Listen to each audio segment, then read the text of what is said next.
വടക്ക് പടിഞ്ഞാറൻ പാകിസ്ഥാനിൽ പ്രളയം രൂക്ഷം. 24 മണിക്കൂറിനിടെ 194 പേർ മരിച്ചു.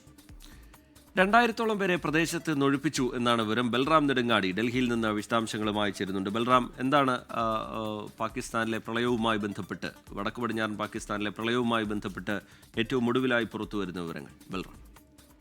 Very good morning Smitha, Rijith. വടക്ക് പടിഞ്ഞാറൻ പാകിസ്ഥാനിലെ ഖൈബർ പഖ്തൂൺഖയിലാണ് ഈ അതീവ രൂക്ഷമായ പ്രളയ സാഹചര്യം നിലനിൽക്കുന്നത്. 3 ജില്ലകളിൽ അതീവ രൂക്ഷമാണ് പ്രളയം. മേഘവിസ്ഫോടനത്തെ തുടർന്നുണ്ടായ മിന്നൽ പ്രളയത്തെ തുടർന്നാണ് മരണസംഖ്യ ഏതാണ്ട് 194 പേർ മരിച്ചു എന്നാണ് ഔദ്യോഗികമായ കണക്ക്. ഈ 2000-ഓളം പേരെ പ്രദേശത്ത് നിന്നും ഒഴിപ്പിച്ചിട്ടുണ്ട് 3 ജില്ലകളിൽ നിന്നായി സുരക്ഷിത കേന്ദ്രങ്ങളിലേക്ക്. അതിൽ ദാരുണമായ ഒരു സംഭവം എന്നുള്ളത് രക്ഷാപ്രവർത്തനത്തിനായി എത്തിയ ഹെലികോപ്റ്ററും അപകടത്തിൽപ്പെട്ട് അതിലുണ്ടായിരുന്ന 5 പേരും മരിച്ചിരിക്കുന്നു എന്നുള്ളതാണ്. രക്ഷാപ്രവർത്തനം പോലും അതീവ രൂക്ഷമായ അപകടകരമായ ഒരു സാഹചര്യം ഈ മേഖലയിൽ നിലനിൽക്കുന്നു. അതേസമയം ഈ പ്രദേശത്തേക്ക് ഇപ്പോഴും രക്ഷാപ്രവർത്തകരെ എത്തിച്ചുകൊണ്ടിരിക്കുകയാണ്.